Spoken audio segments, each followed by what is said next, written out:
Welcome to Headline Hub Updates. Subscribe and press the bell icon for more updates. Breaking news. A Philippine Navy vessel has been surrounded by 22 Chinese ships at Scarborough Shoal, a critical and contested area in the South China Sea. The BRP Andres Bonifacio on routine patrol is now encircled by a formidable flotilla of Chinese maritime militia and Coast Guard vessels. This unexpected maneuver has caught the attention of international observers. This is the most significant escalation in the South China Sea in over a decade, marking a potential turning point in regional tensions. Tensions are at a boiling point. A single miscalculation could ignite a conflict with global consequences, affecting not just the immediate region but potentially drawing in global powers. The Philippine ship was operating within its exclusive economic zone when it was swarmed, asserting its rights under international law. Chinese ships formed a tight cordon, sending a clear message: retreat or face the consequences. This aggressive posture is a stark reminder of the ongoing territorial disputes. This is gray zone coercion, intimidation without open warfare, a tactic increasingly used in geopolitical conflicts. The Scarborough Shoal has long been a flashpoint, but this scale of confrontation is unprecedented, raising alarms across the globe. The Philippine government has called an emergency security meeting, and international lines are buzzing with diplomatic activity as nations weigh their responses. The crew of the BRP Andres Bonifacio is outnumbered and outgunned, holding their ground in a sea of hostility, showcasing their resolve and bravery. Their commander faces an impossible choice: retreat and concede, or hold firm and risk catastrophe, a decision that could have far-reaching implications. Every moment increases the pressure as the world watches and waits for the next move in this high-stakes game. The world holds its breath, hoping for de-escalation but bracing for the worst, as the situation remains fluid and unpredictable. This remote outcrop is now the focal point of a global struggle between the rule of law and the rule of force, a symbol of the broader geopolitical tensions. The stakes could not be higher, as the world watches to see how this tense standoff will unfold, with hopes for a peaceful resolution amidst the storm. The South China Sea is one of the world's most contested and strategically vital waters, a vast expanse where the interests of nations collide and tensions simmer just below the surface. For decades, this region has been shaped by a complex web of simmering disputes, diplomatic maneuvering, and unresolved historical grievances. At the heart of the conflict is China's sweeping claim to nearly the entire sea, marked by its so-called nine-dash line. This claim overlaps with the internationally recognized exclusive economic zones of the Philippines, Vietnam, Malaysia, and Brunei, creating a patchwork of competing interests. These Southeast Asian nations base their claims on the United Nations Convention on the Law of the Sea, or UNCLOS, which grants sovereign rights to resources within 200 nautical miles of their coastlines. For them, international law is the foundation of their position. For Beijing, however, the South China Sea is seen as an integral part of its sovereign territory. China has reinforced its claims by building artificial islands, establishing military outposts, and deploying ships and aircraft to assert control. For the Philippines, this is more than a territorial dispute. It's a fight for survival. The livelihoods of countless fishermen, access to vital fishing grounds, and the nation's energy reserves are all at stake. Many Filipinos view China's actions as a creeping invasion, a violation of international law, and a direct threat to their way of life and national sovereignty. Beyond the region, the South China Sea is a critical artery for global trade. Over a third of the world's shipping passes through these waters, meaning any conflict here could disrupt vital supply chains and send shockwaves through the world economy. That's why freedom of navigation is a core principle for maritime powers like the United States, Japan, and Australia. They regularly conduct patrols and exercises to challenge excessive claims and keep sea lanes open. These countries see China's expansive claims as a direct challenge to the rules-based international order, raising concerns about the future of peace and stability in the region. With so many interests at stake and military forces on high alert, the South China Sea remains a geopolitical powder keg, one spark away from igniting a much larger conflict. The confrontation began at dawn, as the first light crept over the horizon and painted the waves gold. The sea was calm, but tension was already in the air. The BRP Andres Bonifacio, a Philippine Navy patrol ship, was on a routine mission. Its destination, Scarborough Shoal, an area well within the Philippines' exclusive economic zone, a lifeline for many Filipinos. For generations, Filipino fishermen have depended on these waters. Their livelihoods, traditions, and families are tied to the bounty of the West Philippine Sea. But what started as a routine patrol quickly escalated. First, a single Chinese vessel appeared on the horizon, then another. Soon a swarm of Chinese ships emerged, their numbers growing by the minute, converging with purpose. In less than an hour, the Philippine ship found itself surrounded, encircled by 22 Chinese vessels, including Coast Guard cutters and maritime militia boats. The odds were overwhelming.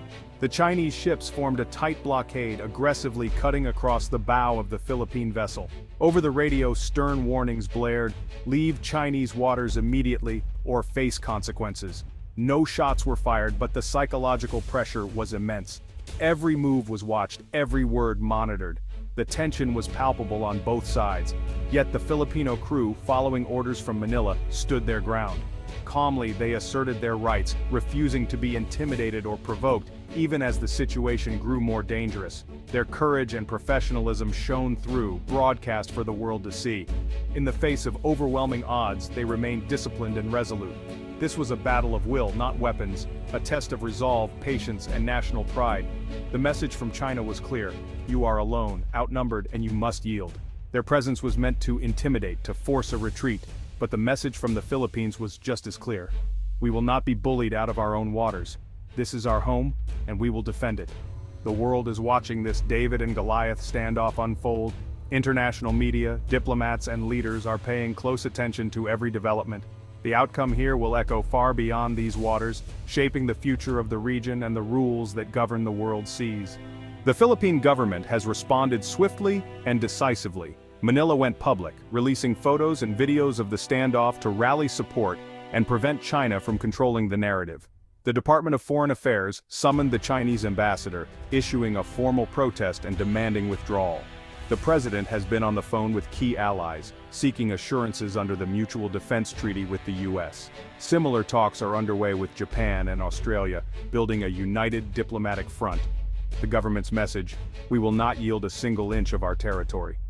This is about national morale and international law, not just military might. By combining transparency, diplomacy, and alliance building, the Philippines is turning weakness into strength. The standoff is reframed as a moral and legal stand.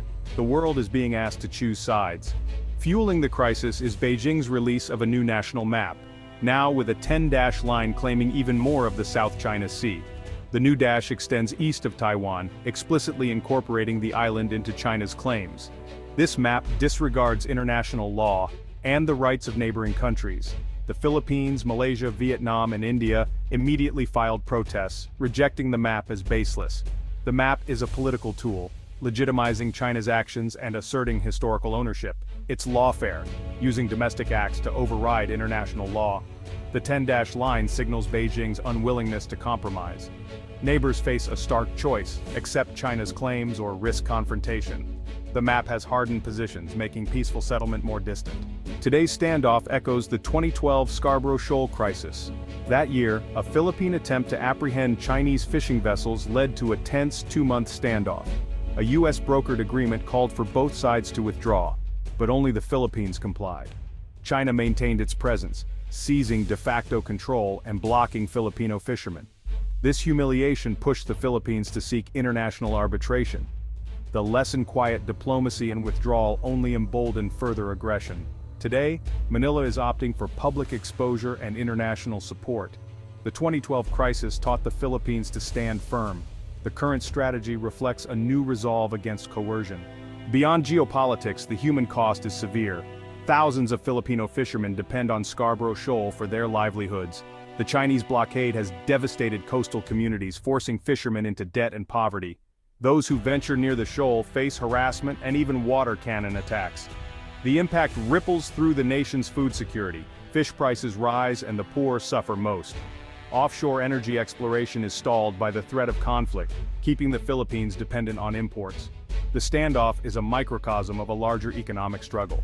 Sovereign rights are directly linked to national prosperity. The stakes are personal for millions of Filipinos. At the heart of the Philippines' case is a landmark legal victory. In 2016, the Hague Tribunal invalidated China's 9-dash line, affirming the Philippines' rights in its EEZ. The ruling was a clear rebuke of Beijing's claims and actions. China rejected the verdict, accelerating its militarization of the South China Sea. This disregard for international law puts the rules-based order on trial. The Philippines is defending not just territory, but the legitimacy of the arbitral award. Manila seeks to enforce the ruling through diplomacy and coalition building. The world is watching to see if law can prevail over force. The Scarborough Shoal standoff is being watched worldwide. The stakes go beyond the Philippines and China. They threaten the global maritime order. Freedom of navigation, vital for global trade, is at risk. Over a third of global shipping passes through the South China Sea. Any conflict could devastate the world economy. Regional security hangs in the balance. China's neighbors are watching nervously. If Beijing prevails, it could embolden further territorial claims and spark an arms race. U.S. security guarantees and alliances are being tested. This is a defining test for the 21st century law versus might. The Philippines and its allies champion an order based on law and open seas. China asserts historical claims and power. The outcome will shape the global landscape for decades. Can diplomacy and law prevail? The world is waiting for an answer.